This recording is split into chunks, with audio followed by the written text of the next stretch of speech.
Welcome to the debate. Think about, the last time you negotiated. Did you stop yourself from asking for what you really wanted because you thought, they'll never go for that? Right. Yeah. It's human nature to want to be, well, reasonable. We are wired to respect boundaries and, avoid looking absurd. Absolutely.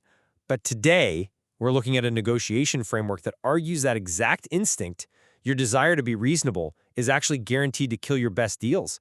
We're examining the philosophy of try the impossible, which suggests that giving up before you even start is the only true failure. Exactly. And the core question we're unpacking is this. Does asking for the seemingly impossible yield extraordinary results by removing our own mental limits? Or does it represent a conceptual flaw that ignores the practical realities of how bargaining actually gets done? Right. And I look at this material and see a vital truth. My position is that self-censorship is our primary barrier to extraordinary outcomes, meaning you have to pursue the impossible as a strategic heuristic just to find out what's real. And I agree that ambition is critical. But I take the view that when you frame demands as genuinely impossible, it lacks definitional precision and frankly oversimplifies the mechanics of negotiation. Well, let's look at how we perceive constraints, though, because humans are notoriously terrible at it, Oh, definitely. right? Like, if you're listening to this, you've probably been in a situation where you lowballed your own salary request before the HR recruiter even opened their mouth. Yep, happens all the time. That's the exact trap this material warns us about, drawing directly from the text. If you don't ask, you get nothing. Self-limitation is a negotiator's greatest vulnerability. Right. Preemptive surrender is always a bad strategy. I'm with you there. But I come at it from a different way. The conceptual reliance on attempting the impossible is what I take issue with. But look at the mechanics of the ask. The downside of a rejected demand is simply the status quo. If they say no, you're right back where you started. Well, Because of this asymmetry, where the downside is completely static, but the upside is huge, daring to negotiate for what feels out of reach is the only mathematically logical way to achieve the extraordinary. You have to risk the absurd. okay, that math is seductive. The idea that your absolute floor is just the status quo. But it's flawed in practice. Asking for something entirely untethered from reality isn't a free roll of the dice. Demanding the truly impossible doesn't yield the extraordinary, it just yields friction. How is it not a free roll? You ask, they say no. You recalibrate. Because a deal isn't a math equation, it's a social interaction. When you walk into a room demanding something that defies the structural realities of the market or the counterparty's actual capacity, you aren't being a visionary. You're creating a hostile tone that could derail the process entirely.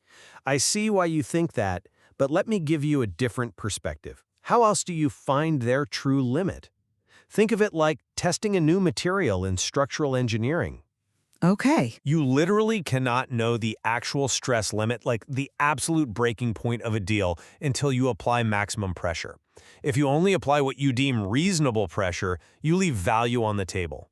Yeah, but The extreme ask isn't meant to be an insult, it's a diagnostic tool to reveal the true architecture of the negotiation. But a negotiation isn't a steel beam you can just blindly apply pressure to. When you apply impossible pressure to a human being, you don't just find a neutral breaking point. You trigger their defensive biases. You find out what they're made of. No.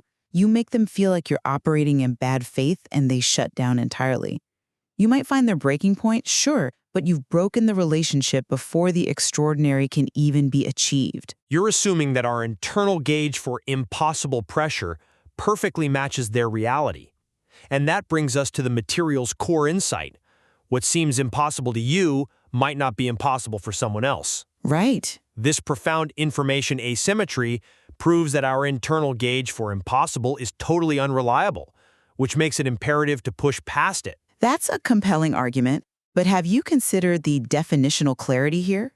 Give me an example of how that asymmetry plays out. Sure, imagine you're negotiating a vendor contract. You want a 50% discount, which feels, completely impossible to you. So you're tempted to ask for a safe 15%. Right, because 50 is steep. Exactly. But you push past your comfort zone and make that impossible 50% ask. Maybe they say no to the 50, but offer you 30% if you sign a multi-year deal.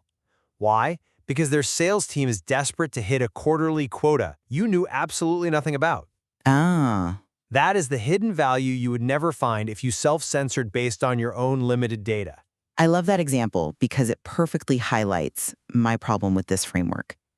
If the other party can fulfill it, it is merely hidden value. It's not an impossibility. Isn't that just semantics, though? No, it's about how you prepare. If you treat that hidden value as the impossible, it creates intellectual sloppiness. Instead of doing the rigorous investigative work to uncover that they have a quarterly quota coming up, a negotiator relying on this philosophy just throws out wild demands and hopes the asymmetry catches a lucky break. Laziness, that's a stretch. It rewards a lack of preparation under the guise of being bold. But preparation has a ceiling. You cannot research your way into perfect knowledge. This is exactly why the material leans into that famous Mark Twain quote, "They did not know it was impossible, so they did it." Oh boy. What? Ignorance of established limits can actually serve as a powerful strategic advantage. Experts often suffer from the curse of knowledge. They know way too many reasons why a deal won't work. Freeing yourself to dare to believe materializes outcomes experts would just write off. I'm sorry, but I just don't buy that. Let me tell you why. I'll give you Mark Twain. It's fantastic poetry, it really is. But succeeding purely out of ignorance is an inspiring historical anomaly, not a repeatable negotiation strategy. You don't think deliberately suspending what you know can be a useful tool to break industry orthodoxies? Overthinking is real, absolutely. But intentional, reasoned discourse requires understanding the limits of the board. Blindly hoping that your lack of knowledge will trigger a miracle is substituting romanticism for actual strategy. Well, you might not be able to systematize ignorance, but you can systematize audacity. And I think that's the beating heart of this material. Audacity is fine. Let me finish. Our cognitive bias is to protect ourselves from rejection, so we shrink our demands to feel safe. By deliberately choosing to dare, pushing past subjective boundaries of the impossible, we open the door to extraordinary value that rational caution would have destroyed. Right. And my summary is that while intellectual courage and pushing personal limitations are undeniably vital, precision matters. Navigating the reality of what the other side can actually concede is a far more robust strategy than relying on a romanticized pursuit of the impossible. Yeah, I hear you. There is definitely more to explore in this material regarding how we define those limits. True. Yet, I think we both arrive at the same baseline. Whether you view the extreme ask as a necessary heuristic or a risky blunt instrument, we are in absolute agreement on one foundational truth from the text. Which is? Giving up on a negotiation before it even starts because of perceived barriers is a fatal error. Completely agreed. The moment you negotiate against yourself, you've already lost. Ask yourself, are you respecting a real boundary, or are you just keeping yourself safely inside your own comfort zone?